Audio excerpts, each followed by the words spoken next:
Désolé de la du souci technique. Mais Mariana essaie de me détendre. Ça fait vraiment peur en plus, la lampe comme ça. Tu ouvres la bouche là? Voilà. Est-ce que c'est mieux? Est-ce que la qualité est meilleure? Est-ce que le son est meilleur? Est-ce que vous nous entendez mieux? Dites-nous, voilà, est-ce que ça va mieux? Par quoi est-ce qu'on va commencer, Nico? Ben, on va se mettre déjà au calme. Hein, on va déjà aller se mettre au calme. En haut? Ouais. On va éteindre la lumière, on va se mettre au calme et Donc on puis va on va éteindre aller, les lumières.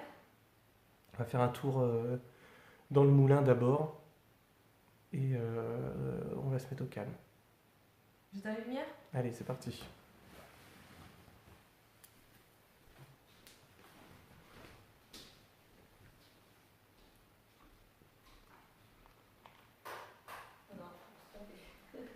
C'est moi qui l'éteins. Ok. Tiens, la lampe. Ouais, tiens, que deux. Je veux pas monter. Si, prends-le quand même au cas où sur toi, parce que je vois pas s'il faut redescendre. Ça nous évite les allers-retours. On y va? Je vais juste prendre les notes. Non. Mais arrête, non, mais ça craque à mort, Ouais, t'as ouais, entendu ouais, là? ouais, j'ai entendu, ouais. Tiens, repose peut-être Ça peut quelques être que questions. toi. Hein. Non, mais ça peut être que toi, c'est obligé. Bah, pourtant, j'ai pas bougé. Hein. Mais t'as entendu le craquement? Oui, j'ai entendu. Attends, Oui. je le refais. Mets-toi là. Attends, moi je suis moins lourde. T'as un signe du quoi que je suis gros? Ça craque pas? Non. Oui, c'est du parquet, ouais. Non, mais ça vous aussi, attends. Vas-y. Non, vous inquiétez pas, on se fâche pas. Refais. On s'envoie des petits. Vas-y, moi je filme et toi tu. Tu veux que je fasse quoi? Bah, je veux que tu bouges comme t'as fait. En basculant mon poids d'un pied à un autre.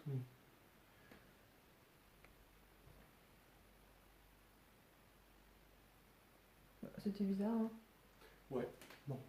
Je suis pas convaincu. Hein. Mm. Comme le disent certains, je suis d'accord. Effectivement. Non, mais De ce toute que je façon, veux on l'a dire, vu c'est hier qu'à déjà, il y a un non, mais, parquet. oui, mais à chaque fois Attends, que t'as tu entendu fais- ça? Quoi? Je sais comment entendu ricaner. Ah bon? Ouais. Et ça vient de la salle de bain? Derrière moi.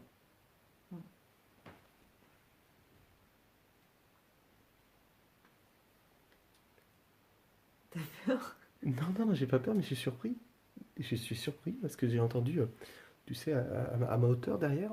Alors, je ne sais pas si vous avez entendu ceux qui ont un casque. Peut-être continuer à poser quelques questions parce que tu as posé des questions. On a quand même eu, tu vois, quelques petits Ouais. enchaînements pour le coup. Alors, Ouais. on n'a pas eu grand-chose. Alors, c'est l'occasion d'essayer de pousser plus loin. Tu te mets bien, il n'y a personne qui fait derrière toi. Hein.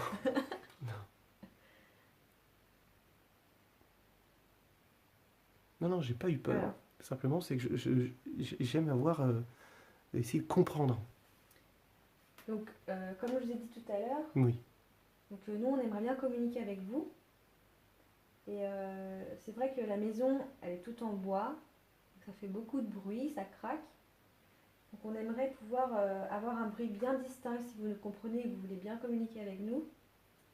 Pour qu'on soit sûr que ce ne soit pas le bois et que c'est bien vous. Donc si vous voulez communiquer, est-ce que vous pouvez s'il vous plaît faire un gros bruit, taper contre quelque chose bien distinct? Ne bouge pas. Attends, je me déplace juste.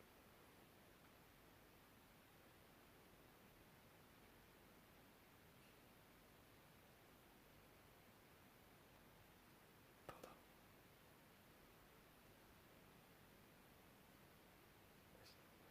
Est-ce que vous pouvez faire plus fort? Est-ce que vous pouvez vous rapprocher de nous?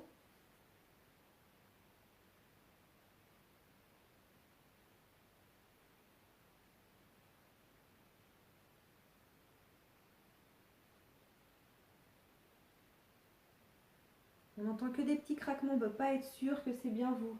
Est-ce que vous pouvez faire quelque chose de plus clair?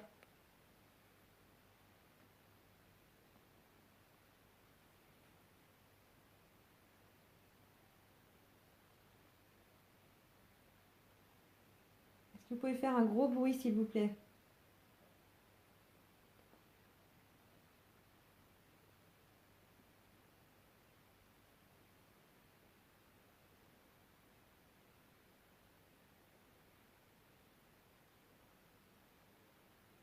Est-ce que vous pouvez venir vers nous ou nous indiquer plus clairement la pièce où vous vous trouvez?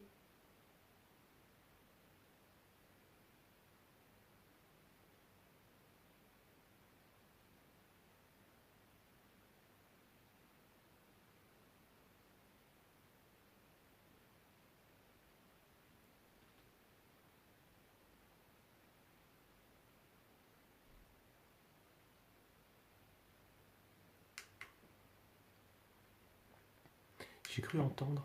Alors, attends. J'ai cru entendre un souffle avec ça, avec l'appareil. Ultra lointain. Ultra lointain. Ouais.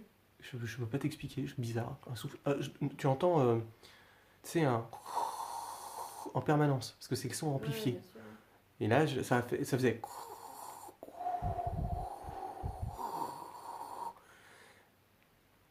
Il n'y a pas de courant d'air. Tu sais, en le faisant déjà hier, je l'ai déjà testé. Donc là, le petit appareil, là, vous le voyez, là, c'est ça. C'est ça. C'est un amplificateur de son. Et moi, j'ai les oreillettes. Alors, peut-être qu'on entendra, toi, dans le dictat. Peut-être que ça va capter quelque chose. Et là, vous voyez, j'ai les oreillettes. J'entends le son amplifié. Toi, est-ce que tu as ressenti quelque chose? Non, mais après je vais continuer mes questions. Parce qu'elles sont bien, à mon avis, on est sur la bonne voie, je pense.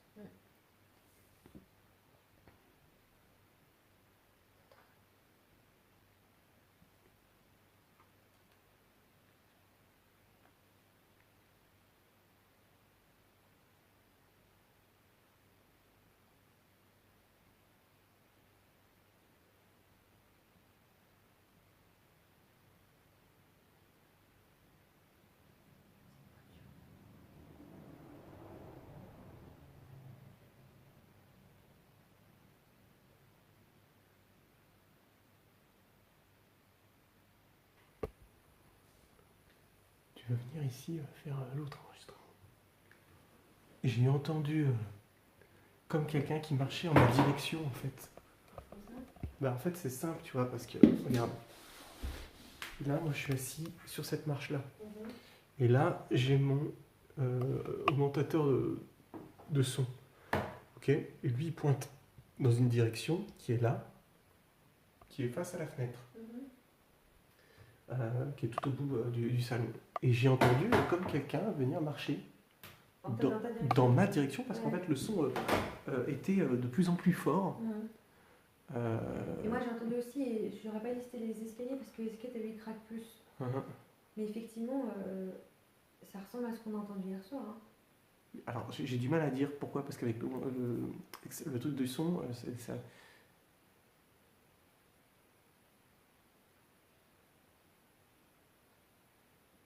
C'était quoi? Non. Tiens, assis-toi là. On va se mettre ici parce que il y a la chaînette qui est là.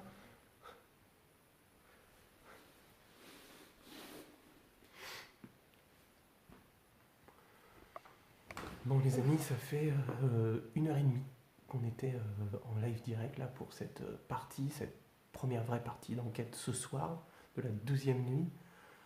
On va faire un tout petit break, on va résumer un petit peu. Donc on a eu quelques sensations, on a entendu quelques bruits, un peu plus qu'hier, certaines choses qui se sont apparentées à ce qu'on avait vécu ce matin avec Mariana. On va continuer jusqu'au bout de la nuit, on lâche rien.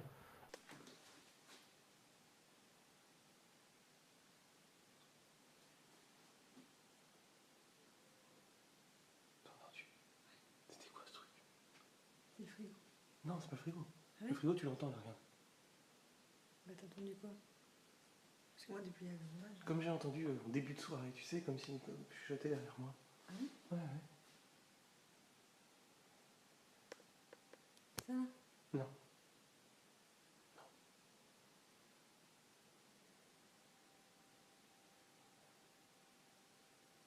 Je sais qu'on a beaucoup d'appareils, mais il ne faut pas avoir peur. Comme on vous a dit, on veut communiquer. On essaie de trouver un moyen, comment le faire avec vous.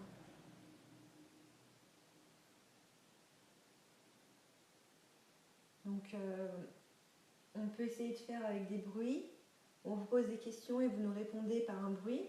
Si vous pouvez taper dans quelque chose, par exemple un coup, comme ça, pour dire oui, et 2 coups pour dire non.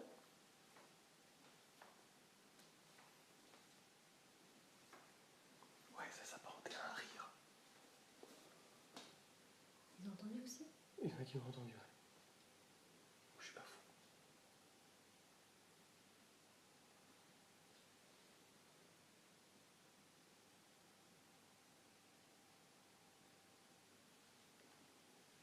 Vous êtes là? Est-ce que vous voulez vous manifester avec nous? On est là simple autant que... Oh, pardon, je perds mes mots. Comme observateur.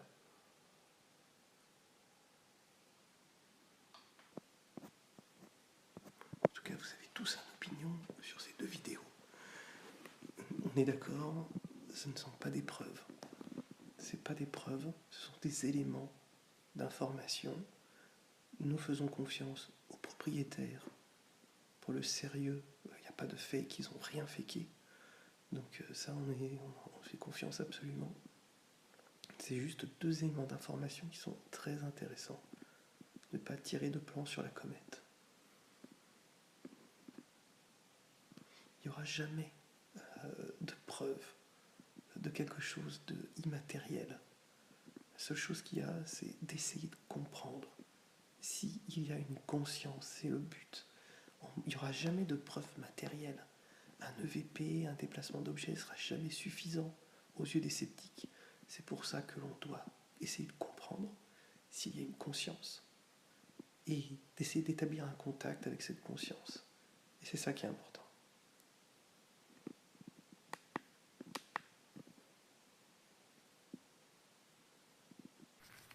Alors attendez.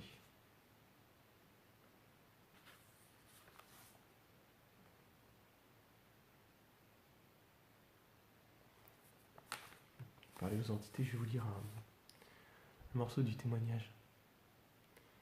Samedi 29 octobre 2016. Ce jour-là, de retour au moulin, je ramassais des noix et me dirigeais vers les puits afin de verser sur la plaque qui le recouvre ma récolte du jour. Mon regard est attiré par un objet brillant suspendu à la poulie du puits. Je tire, ça résiste, puis tire encore pour me retrouver avec dans les mains une chaîne et son pendentif.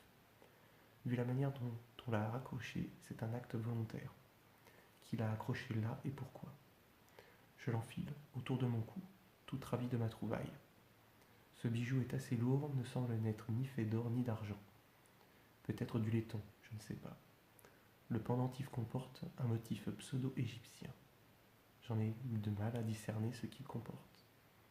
C'est relativement grossier et artisanal, on y voit une jeune femme de profil jouant à de la harpe.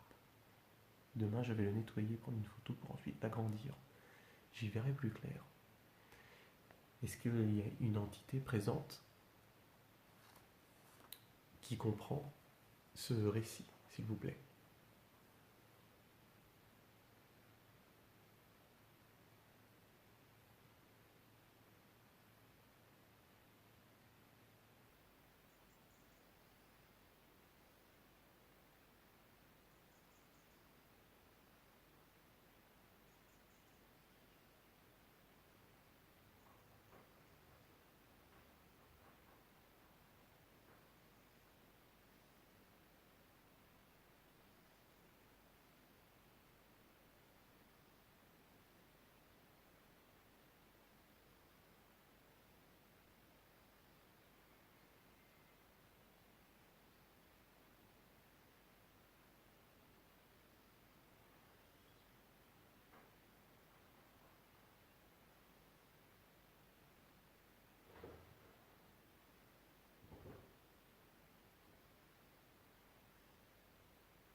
c'est une pré-conclusion, bien évidemment.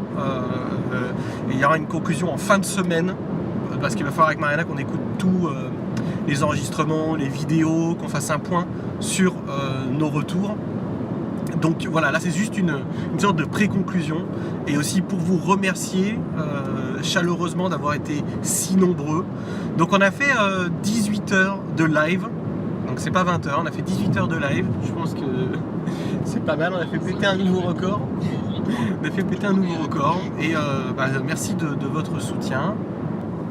Mariana, est-ce que tu as un message à faire passer? Bah oui, merci aux propriétaires encore Oui. Pour nous avoir accueillis pendant ces 2 jours, nous avoir prêté leur maison et nous avoir fait confiance.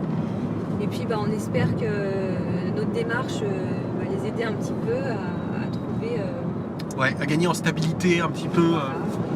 Et puis nous, de toute façon, on va faire les analyses de son et d'images, voir si on peut trouver quelque chose à leur transmettre. Ouais. Il s'est passé des petites choses. On a eu des ressentis. Notamment la première nuit, le matin de la première nuit. C'était vraiment très fort. On n'a pas ressenti ça vraiment après. Mais bon, on vous en parlera en détail une fois que Mariana et moi on aura fait le point justement sur cette enquête. Maintenant, il faut qu'on laisse redescendre un petit peu les choses. Et puis voilà. Allez les amis, Des bisous, on vous va se embrasse. reposer aussi. Prenez soin de vous, on va aller voilà, décéder tranquillement. Et puis on vous fait plein de bisous. Prenez soin de vous.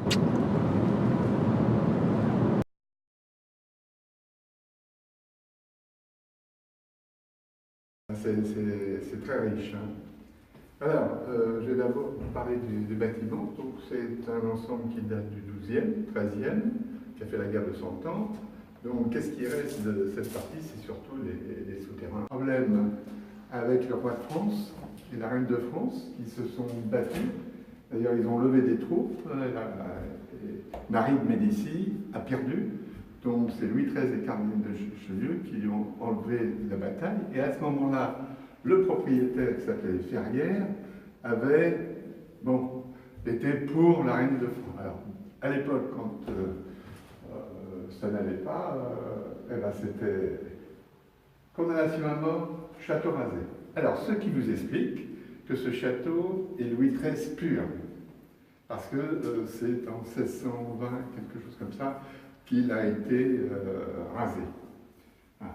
Ensuite, il a été un peu réaménagé, mais le roi de France, Richelieu, qui était un grand militaire, et vous arrivez avec la guerre de 30 ans, à ce moment-là. Donc la guerre de 30 ans, il fallait des militaires, donc le roi et Richelieu ont rappelé la guerre, et à ce moment-là, non seulement ils ont été décorés de la croix du Saint-Esprit, mais on les a aidés à restaurer le château. Alors, 4 siècles, c'est la même famille. 4-5 siècles, c'est les Ferrières. Un des Ferrières, alors, on a son portrait. Un des Ferrières s'est marié avec le père de Mirabeau. Et ensuite, il y a eu le fils de Mirabeau qui a habité. C'est pour ça que pendant la Révolution, personne n'a touché. C'est resté intact. Donc voilà, donc c'était Aubercan. Et après, ça a été un agriculteur qui a fait faillite. C'était des pommiers, il y avait des milliers de pommiers, hein, c'était énorme comme exploitation. Et il y a eu un hiver qui a tout saccagé, donc voilà. Et c'est resté pendant plus de 10 ans. C'était complètement squatté. Et là, bien sûr, il n'y avait plus de toit, il pleuvait au rez-de-chaussée, ils mettaient les tracteurs sur les beaux parquets. Il y avait les tracteurs, il n'y avait plus une porte, plus une fenêtre. C'était. Voilà. Et les gens venaient s'amuser. Et que je l'ai connu, ça m'a brisé le cœur de voir ça. Alors, vous l'avez connu comme ça. Ouais. Ouais. Alors, mon grand regret, je n'ai pas pris assez de photos. Parce qu'à l'époque, c'était. C'était il y a combien de temps? 30 ans, moi je l'ai pris il y a 30 ans. Essayé de le faire comme dans mon métier, moi je suis un expert de lancement de produits. Et là, je me dis, il y a une centaine de châteaux, donc j'ai voulu faire des choses différentes.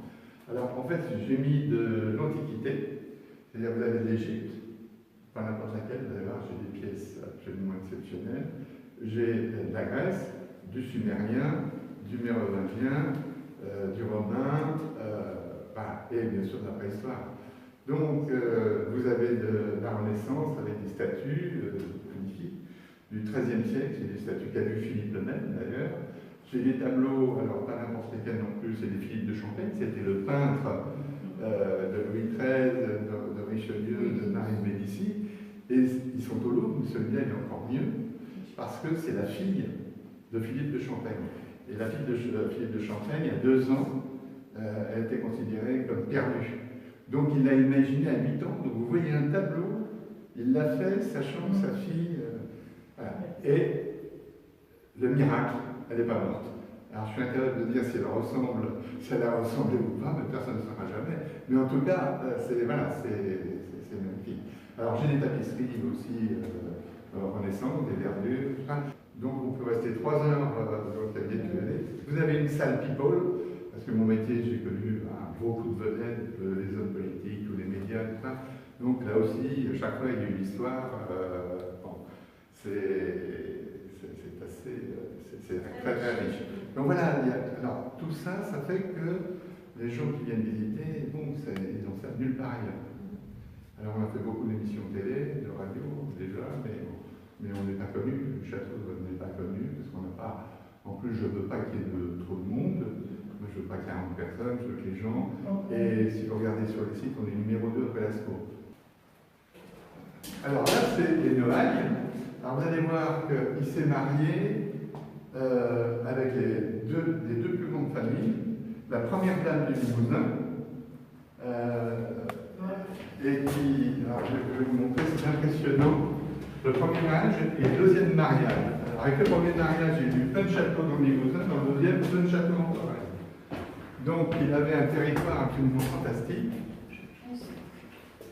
Alors voilà ses armes, et vous voyez tous les mariages.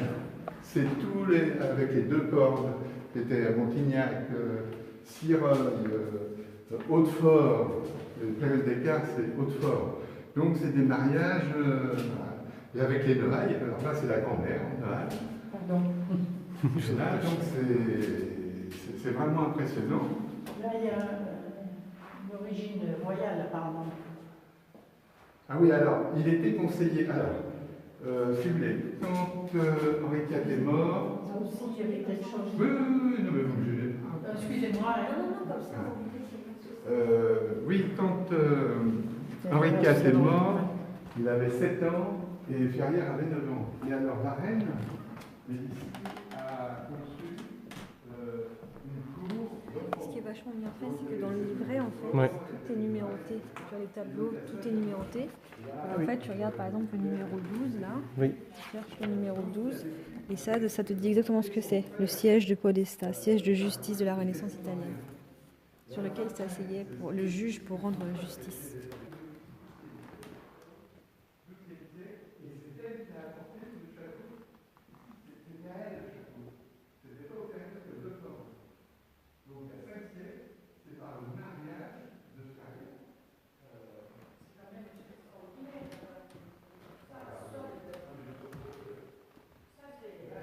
C'est vraiment joli, il y a des pièces de la Grèce. T'as entendu tout à l'heure, il a dit qu'il a eu des pièces sumériennes.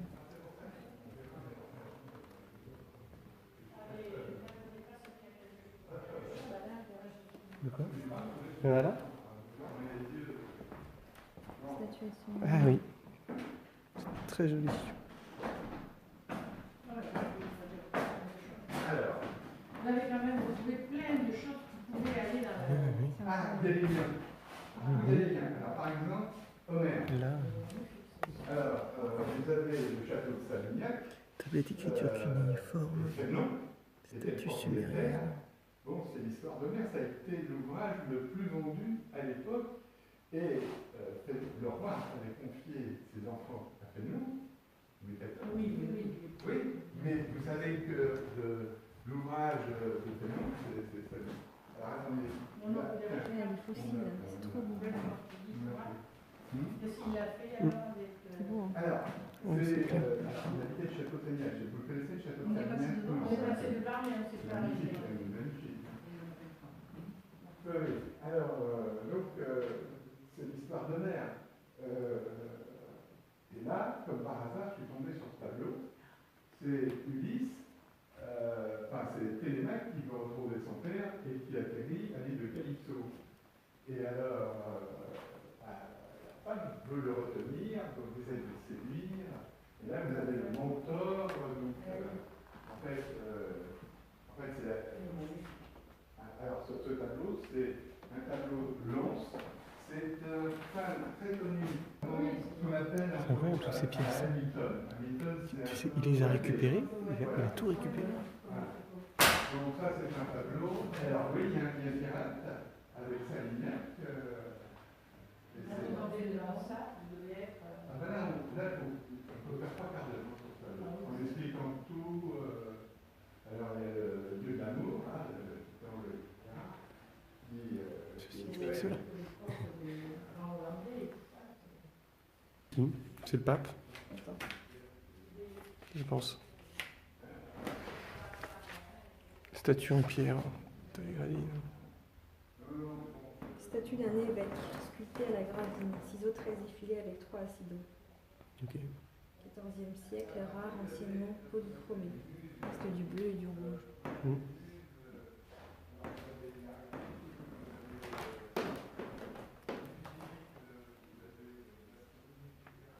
Ça c'est joli, hein. Pour faire une salle de réception, là. C'est sûrement fait pour ça. Hein. On a vu. Ouais. Il y a une piscine là.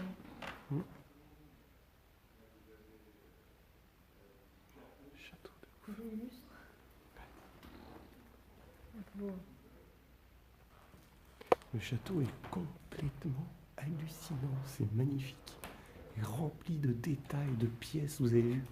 Grèce antique, romaine, même sumérienne, avec cette écriture cunéiforme qu'on a découvert sur ces pièces-là.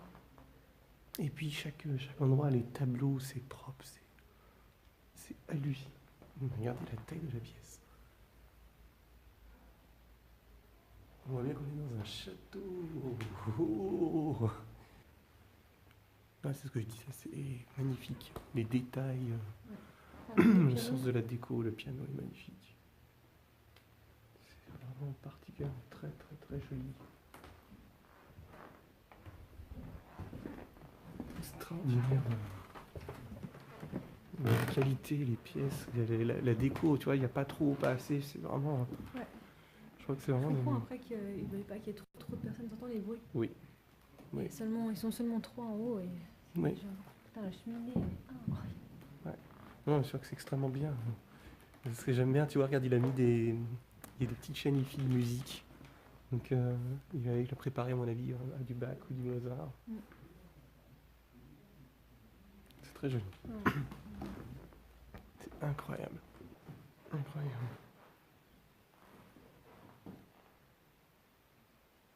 Tous les instants, t'as vu? Oh, il regarde face. De ouf. Ah, il est beau. Il est incroyable. Je trouve ça incroyable. Ah ouais. Je n'avais jamais vu cette taille. Et toi? Et regarde là, les cafards. C'est pas des cafards, c'est les scarabées égyptiens.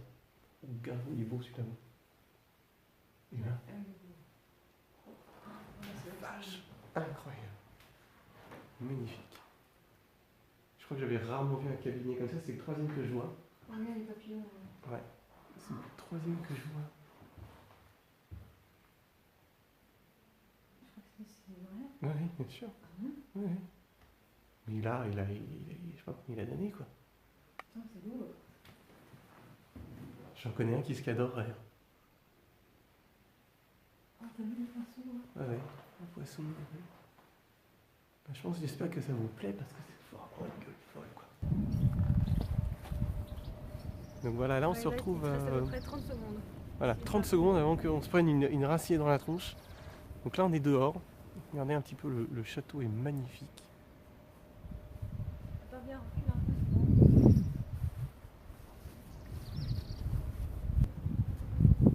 Parce que dans la cave, malheureusement, il est ouf le château. C'est beau, hein?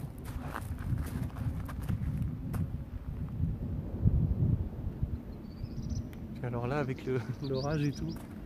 Ouais, ce serait bien qu'il y ait un éclair. Attends, viens, on va se mettre là, attends. Moi, ça m'a impressionné cette gigantesque pièce. Vous savez, tout à l'heure, c'est là où on était, avec toutes les tables. La pièce m'a vraiment impressionné. Oh, le feu de bois. Ouais. Donc c'est tout à lui, hein. C'est un endroit qu'on n'a pas dû voir. Hein. On l'a pas Oui, vu. après, je ça pense doit qu'il y a des être parties. chez lui, ça. Il y a une partie, ouais, comme tu dis. Et puis il y a peut-être la partie chambre d'hôte aussi, Ah oui. qui n'est pas visitable à mon avis. Là-haut peut-être. Les fenêtres de l'étage probablement. Parce qu'on peut venir dormir dans le château et c'est ça qui est assez incroyable. Voyant la qualité du château, en fait il a vraiment pas peur de...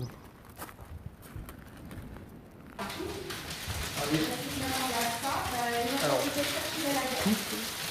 Ouais, heureusement qu'on a fermé la porte, je crois. Hein.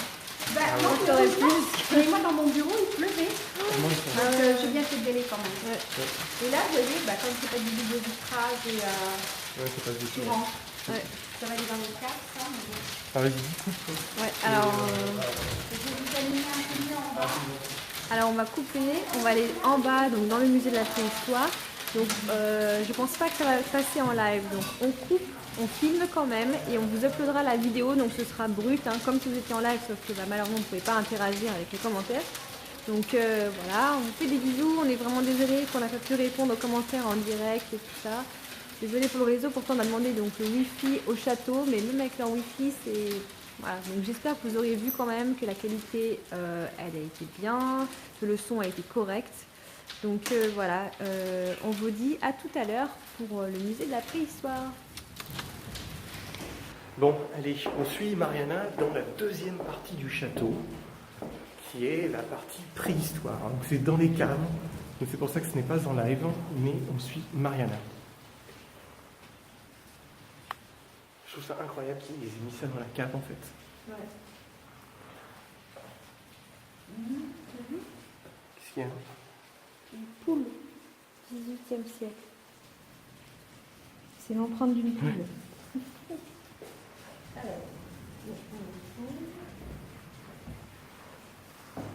Donc le propriétaire du château est un collectionneur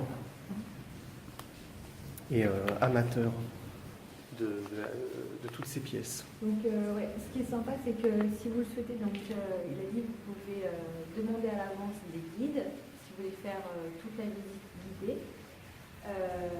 Lui aussi peut donc sur rendez-vous nous parler de tout ça. Pour l'instant là, on voulait qu'il nous en parle un petit peu, mais il est avec des dames et puis donc ça prend du temps. Parce que, voilà, il explique qu'il y a déjà pas mal de choses de château, donc du coup il n'est pas là pour l'instant avec nous. Mais si vous ça vous intéresse de visiter, vous pouvez très bien le faire avec lui et il vous expliquera tout ça. Ah, c'est juste fou. Il y en a qui collectionnent des jeux, il y en a qui collectionnent des pièces de la préhistoire. Bon, je t'avouerais que ça a quand même plus de gueule que collectionner des jeux. Tu vas voir une pièce comme ça de jeu? Bah, je trouve que c'est ouais, mais c'est ouf comment ce qu'il a fait, quoi. Le travail de titan, quoi. C'est incroyable. Le travail de titan.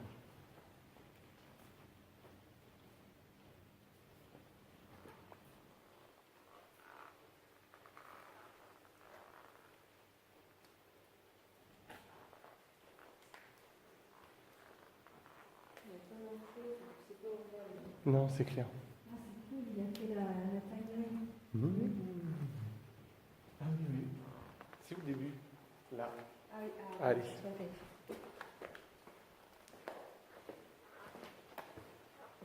4 millions d'années.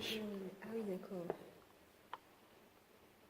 Hippopotame, le bison fossile est plus grand que l'actuel, adapté au milieu vert stépique. Il a été largement chassé et consommé par les hommes de Néandertal.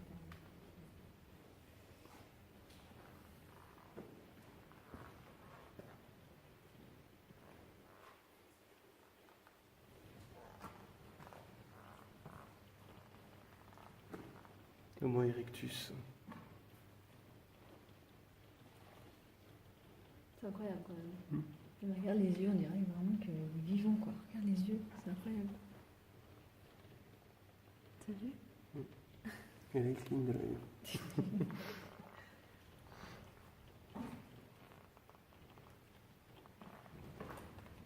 cas, si vous aimez l'histoire, puis principalement la préhistoire, c'est vraiment un endroit à voir. Apparemment, c'est la plus belle collection d'Europe. Préhistorique.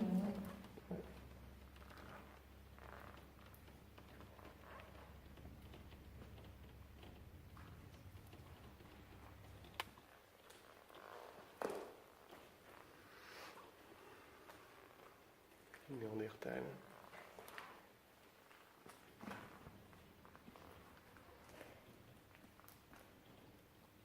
Avec tous les outils quand même. Mhm. Parce qu'en fait, on finit par ça.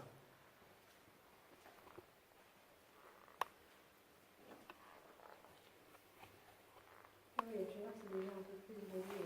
Mhm. Les détails, c'est fou. Là. Là, ça me fait penser à ce qu'on a vu au musée là. Ouais. La semaine dernière. Ouais.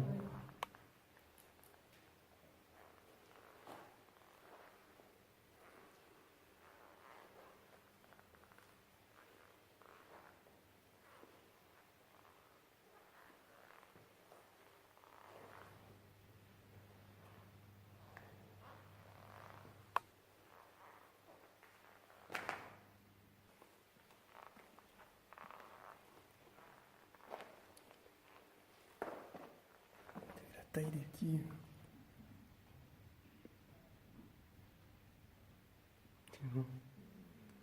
On retrouve beaucoup de choses de provenance animale. Ouais. Putain, c'est dingue, regarde 10 000, on est supposé. C'est plus proche de nous On trouve rien. et il y a moins de trucs. Mm.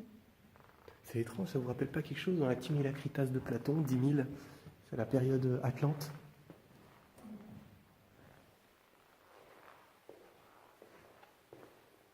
Surtout qu'on a vu tout à l'heure dans la première vidéo des petites reliques sumériennes.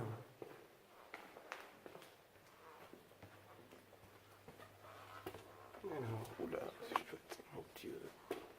Bon, quand t'as un squelette comme ça chez toi, c'est que t'es au top niveau, je te le dis. Franchement.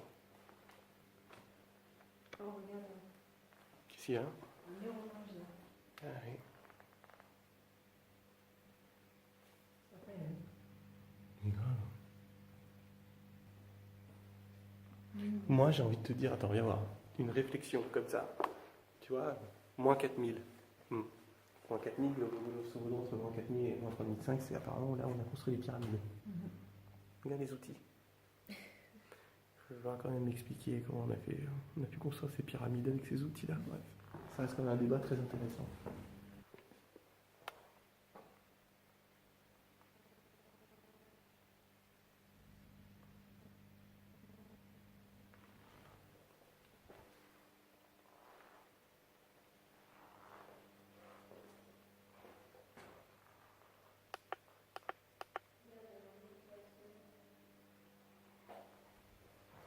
C'est quoi là? là, c'est une jeune femme, magdalénienne, environ 18 ans, 17 000 ans avant Jésus-Christ.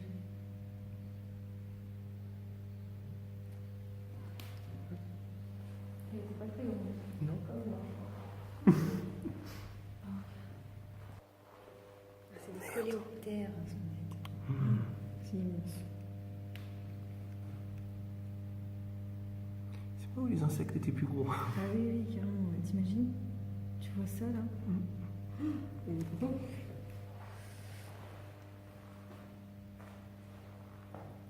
Crâne de bille. C'est classe. Ouais. Quand les écumants qui viennent c'est joli. Bon, bah écoute, on se redirige vers la sortie. Ouais. Allez. Ah ouais, on coupe comme ça, on fait Ouais, une photo du... exactement. On va me couper. Ah, bon. Eh bien, qu'est-ce qu'on fait? Il faut que les gens viennent visiter cet endroit. Hein. Il faut que les gens viennent visiter. Franchement, c'est vraiment très très joli le château. Tu peux nous donner toutes les infos? Donc là, c'est le château de Sauveboeuf. Donc, vous pouvez visiter pour 12,50 € tout le château et le musée là, donc qu'on vient de voir, la préhistoire. Ou alors juste le château pour 8,50 €. Je trouve que le prix est très très correct comparé à d'autres châteaux qu'on a fait. Franchement, il y a vraiment beaucoup de choses à voir. Le propriétaire est très gentil, il peut vraiment tout vous expliquer, il est vraiment passionné, donc c'est très sympa. Donc ouais, je vous le recommande vivement. On n'a pas réussi encore à discuter avec lui de la légende hein, du Non, château. Ouais, on va essayer. On va essayer en Poser des off. questions, ouais. Voilà. Et ben en tout cas, j'espère que ça vous a plu. Et puis nous, on va faire une petite photo. Exactement, à côté de notre ami le tigre géant. Bon, allez les amis, fais-nous un coucou que je puisse couper. Ouais. Bisous, bisous.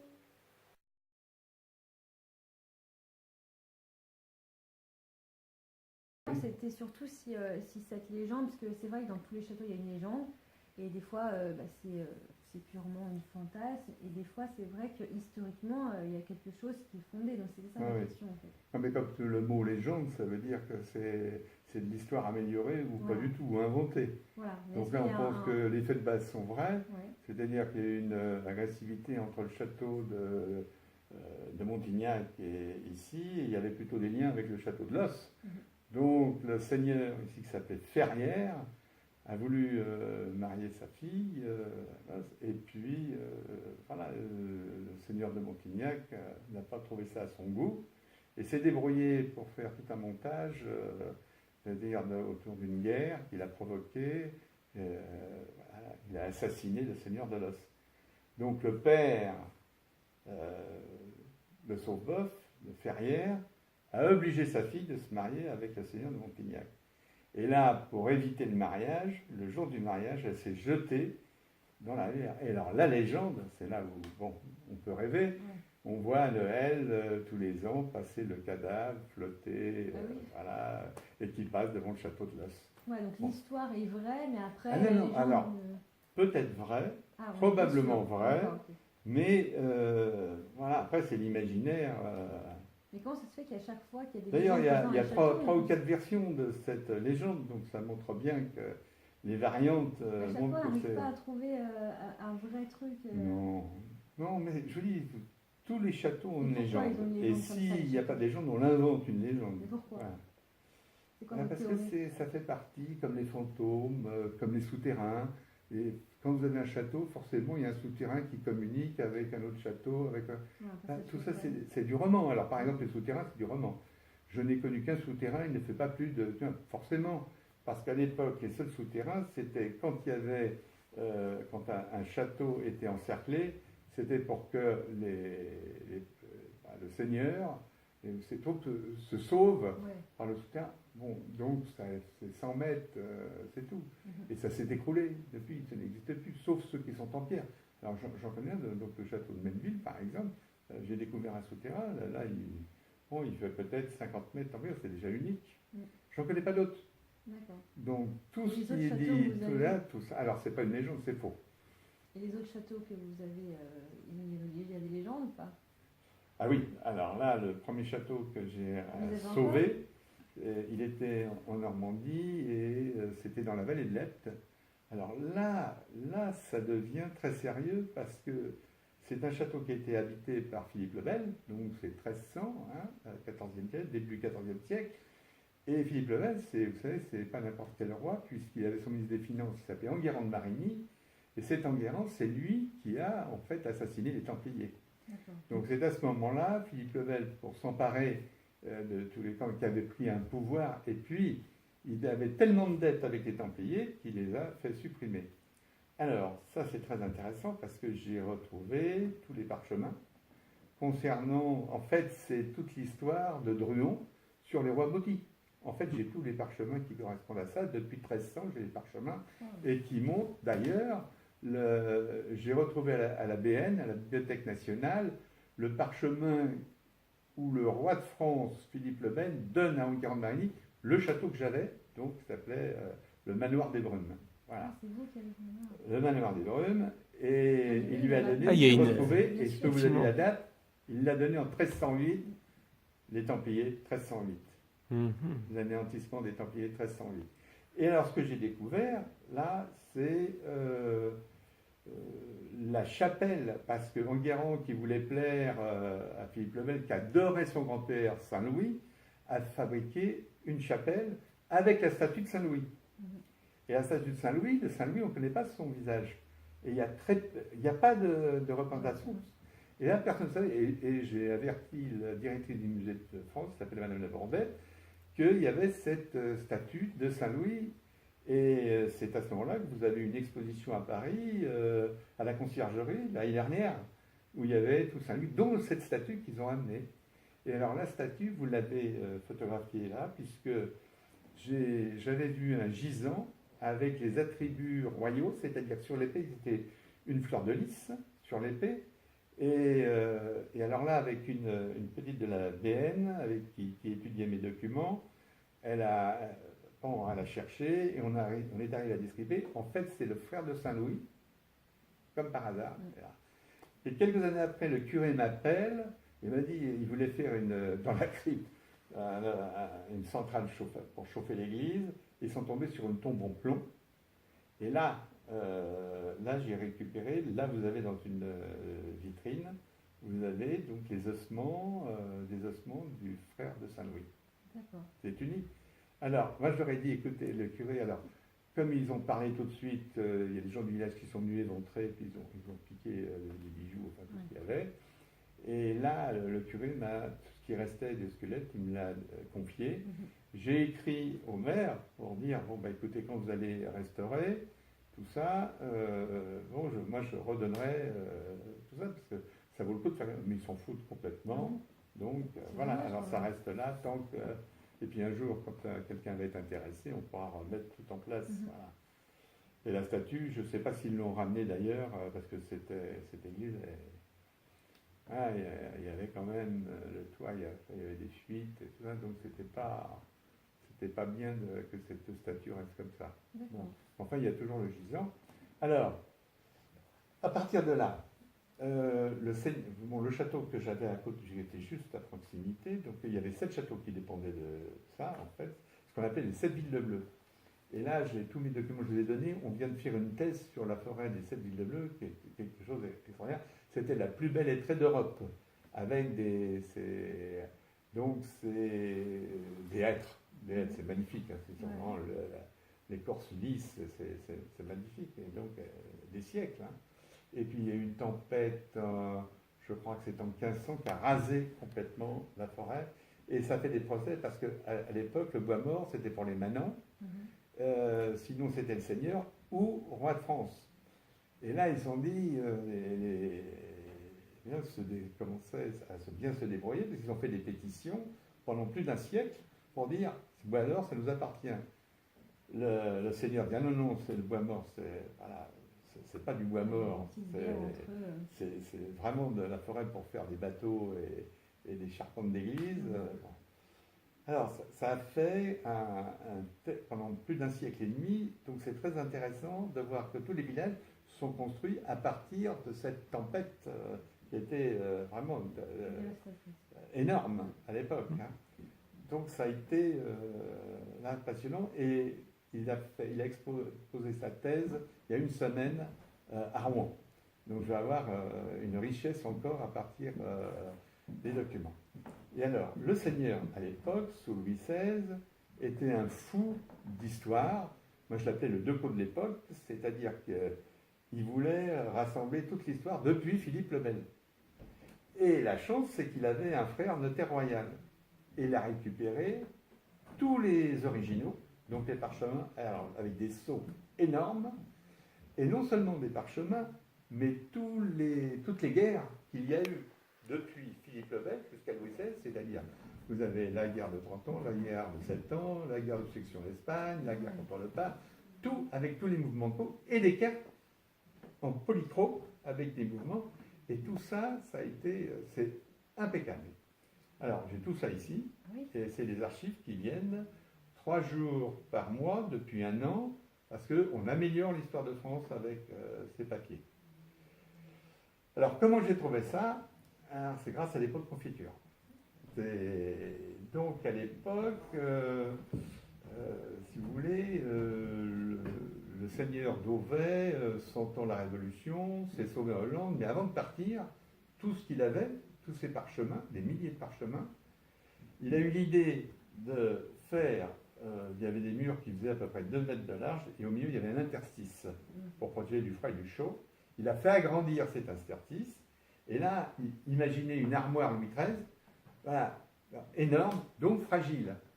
Donc il s'est passé des siècles.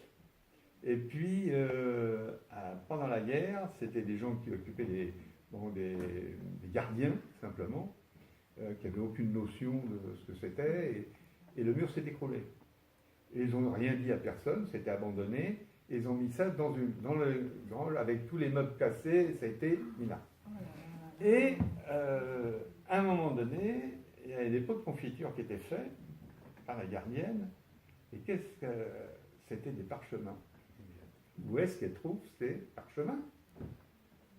Et alors, c'est là qu'on a découvert que sur les parchemins, il y avait des beaux ronds, avec un sens de l'hygiène, parce que c'était pas la partie donc elle n'a rien abîmé, sauf que les beaux parchemins, il y en a beaucoup qui ont des ronds.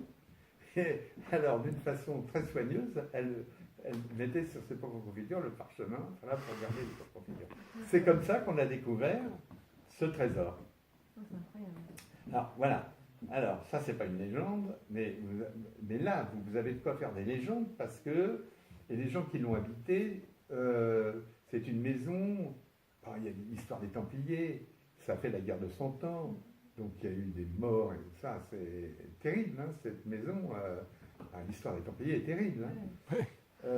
En plus, le frère d'Enguerrand de Marigny était évêque de Beauvais, et c'est lui qui a massacré le plus grand nombre de Templiers.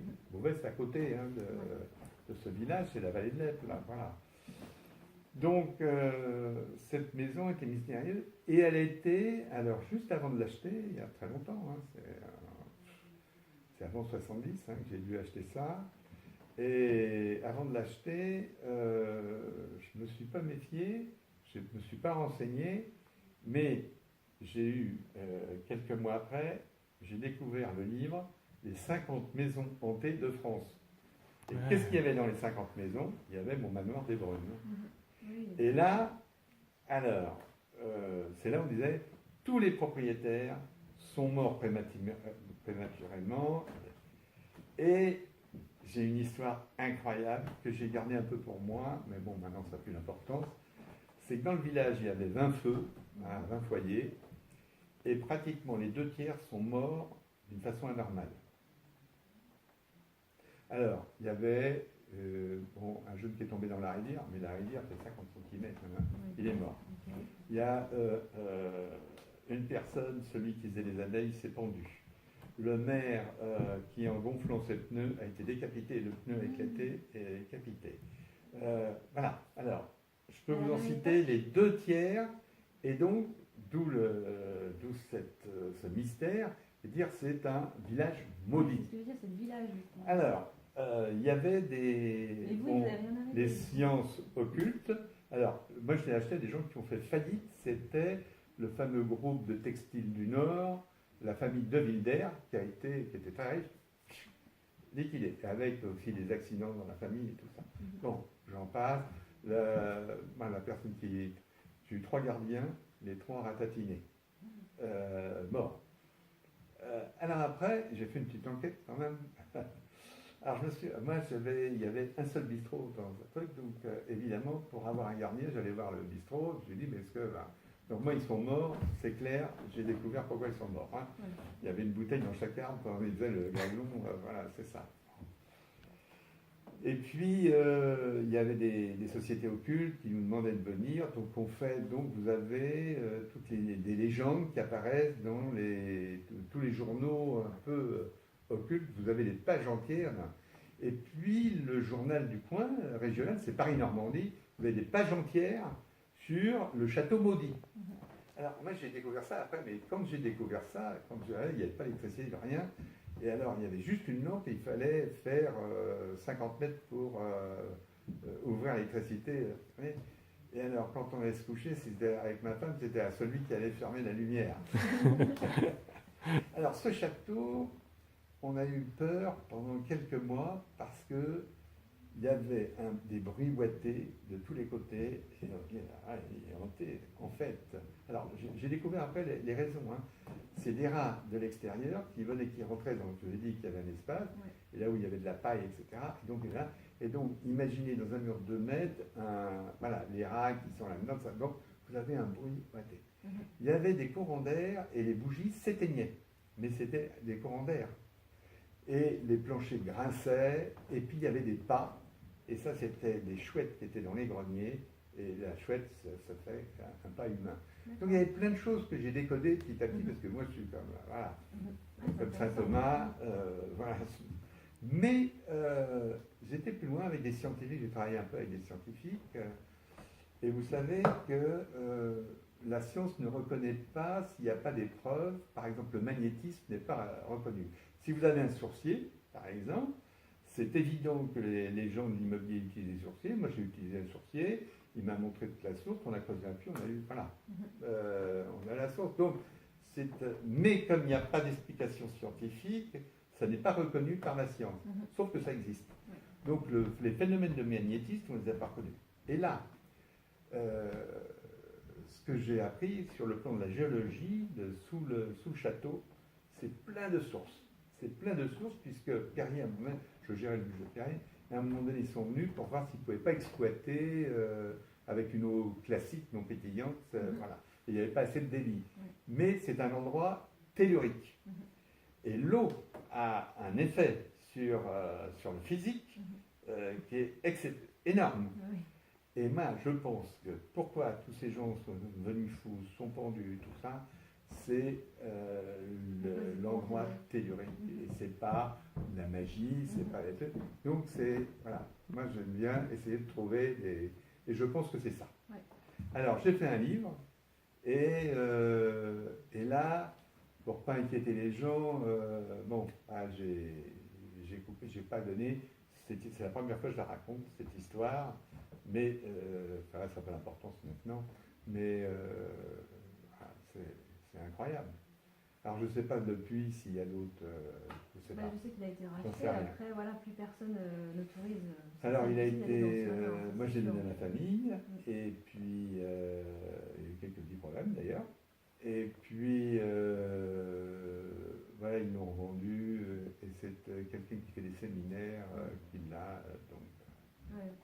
Mais du coup, c'est pas... Mais c'est étonnant parce que, si vous voulez, moi j'étais... il y a quand même moi et mon frère.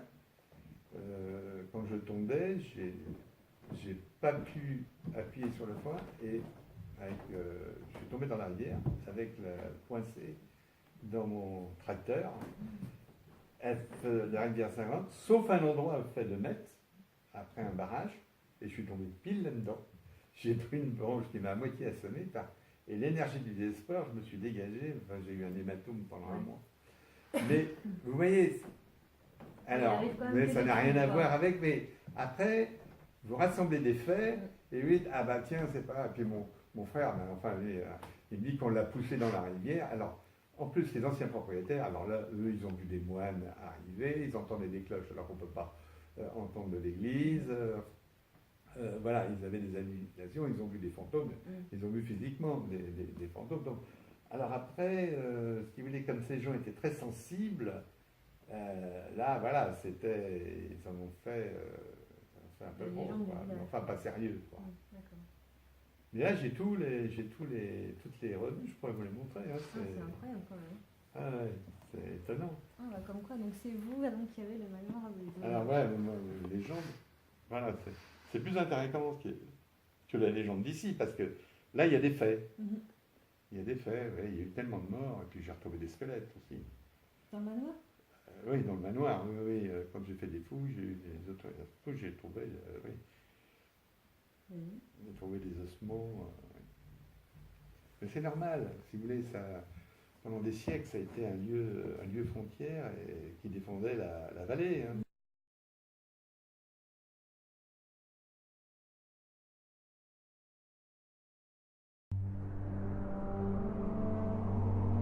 Man's quest for the meaning of life, love, and his true origin is relentless.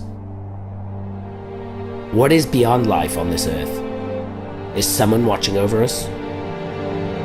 Who decides whether you enter heaven or not? I alone have the task of choosing who is entitled to a second chance. I felt I could control everything, Yet, a single grain of sand changed it all. Unspeakable evil still finds its way to pollute our world. Our humanity.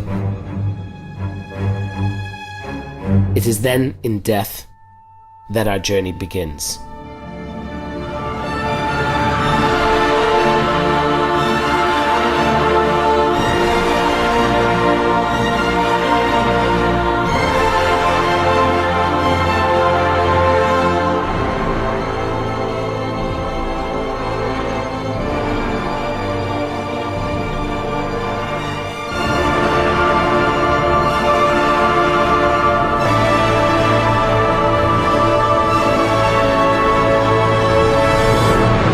For some, life is a prologue, and death, a chapter.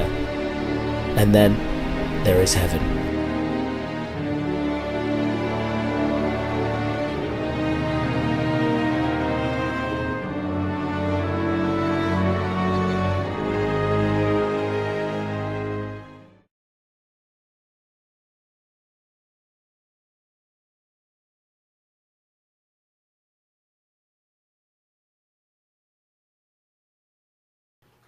Donc on va voir, nous honnêtement on n'y est jamais allé, hein, donc on Non, on va n'a pas eu le découvrir en temps. même temps que vous, donc on va voir ce que ça donne.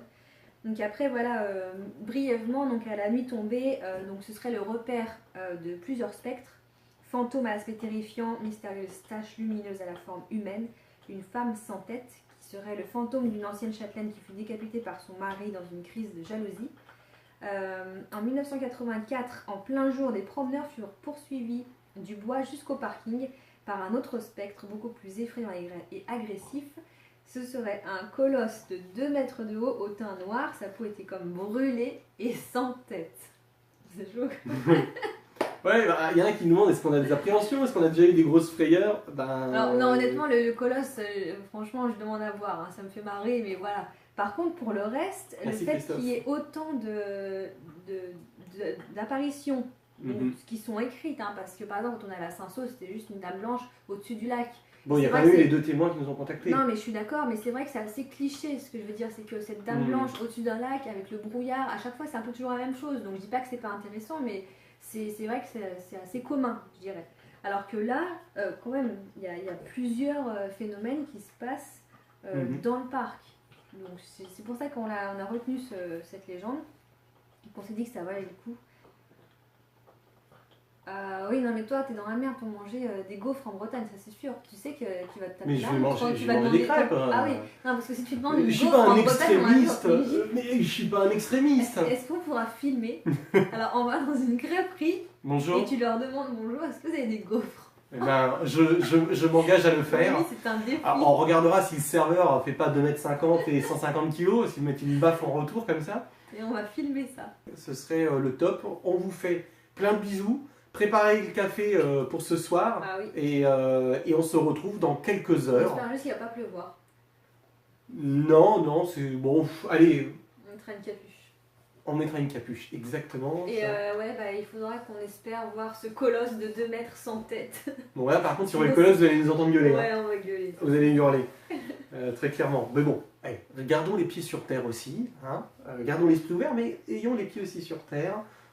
Apparemment, c'est une légende, bien On va évidemment. peut-être trouver des explications. Mais ce soir, on peut mettre le générique d'X-Files en fond. Parce que là, c'est très clairement, on est vraiment dans un épisode d'X-Files. Bon, allez, on vous embrasse. Prenez soin de tout vous. à l'heure. Et à ce soir, les amis. Bisous à À ce tous. soir. Bisous. Au revoir. Au revoir. Allez, bisous à ce soir.